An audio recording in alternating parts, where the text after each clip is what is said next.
Hi friends, நம்ம வீடியோவில் இன்றைக்கி என்ன பார்க்க போகிறோம்னா, இன்றைக்கி சண்டே வந்து நம்ம வீட்டில் வந்து முட்டை குழம்பு வைக்க போகிறோம்.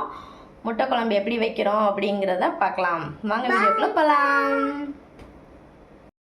ஃபஸ்ட்டு வந்து நம்ம முட்டையை வந்து குக்கரில் வச்சு வேக வைக்க போகிறோம். முட்டை 2 விசில் விட்டு அதை க்ளீன் பண்ணி எடுத்து வச்சாச்சு. எண்ணெய், கடுகு, சோம்பு போட்டு கருவேப்பிலை போட்டதுக்கப்புறம் வெங்காயத்தையும் போட்டிருக்கேன். வெங்காயம் நல்லா வதங்கினதுக்கப்புறம் அதில் பச்சை மிளகாயும் போட்டுட்டு அதையும் நல்லா வதக்கி விட்டாச்சு.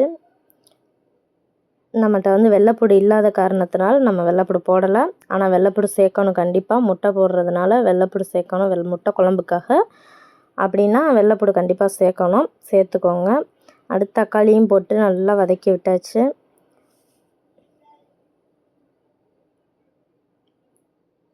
நல்லா வதக்குனதுக்கப்புறம் இஞ்சி பூண்டு பேஸ்ட் வந்து ஒரு 2 ஸ்பூன் அளவுக்கு அதையும் சேர்த்துடணும்.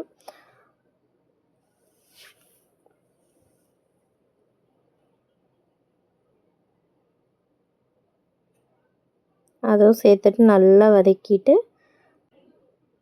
அடுத்து வந்து 65 பொடி பாக்கெட் வந்து ஒரு 2 ஸ்பூன் அளவுக்கு அதையும் போட்டுக்குவேன். கொஞ்சமாக சின்ன ஸ்பூனில் 2 ஸ்பூன் அளவுக்கு போட்டு, அப்புறம் நம்ம வீட்டில் அரைச்சி வச்சுருப்போம்ல மிளகாத்தூள், அந்த மிளகாத்தூளையும் 1 ஸ்பூன் மட்டும் நான் சேர்த்துப்பேன். அப்புறம் இந்த செம்பில் 1 செம்பு மட்டும் தண்ணி ஊற்றிக்கிட்டேன். ஏன்னா நம்ம 4 முட்டை தான் குழம்பு வைக்க போகிறோம், மதியானம் சாப்பிட்றதுக்கு மட்டும்தான். போதும், கொஞ்சம் கெட்டியாக இருந்தாலே ஓகே அப்படின்னு சொல்லிட்டு அப்புறம் உப்பு சேர்த்துக்கிட்டு கொஞ்சம் நேரம் நல்லா கொதிக்க விடணும்.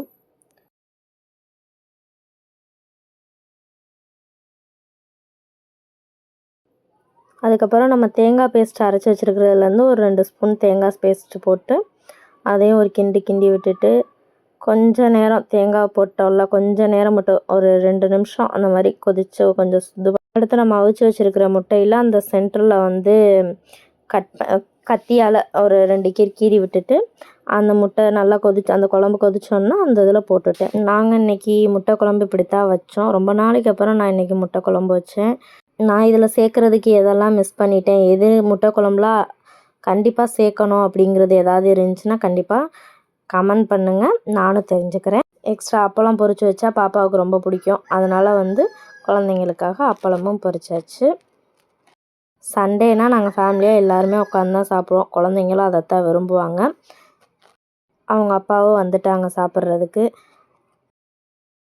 மற்ற நாள்லலாம் மதியானம் வேலை இருக்குதுன்னு சொல்லிட்டு சாப்பிட வரவே மாட்டாங்க. ஆனால் இன்றைக்கி பிள்ளைங்க ஆசைப்படுவாங்கன்னு சொல்லிட்டு மதியானம் எவ்வளோதான் அங்கங்கே வேலை பார்த்தாலும் சாப்பிட்றதுக்கு வீட்டுக்கு வந்துட்டாங்க.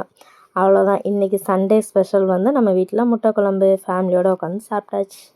இந்த விலாக் உங்களுக்கு பிடிச்சிருந்துச்சின்னா லைக் பண்ணுங்கள், சப்ஸ்கிரைப் பண்ணி சப்போர்ட் பண்ணுங்கள். நெக்ஸ்ட் வீடியோவில் பார்க்கலாம். டாட்டா.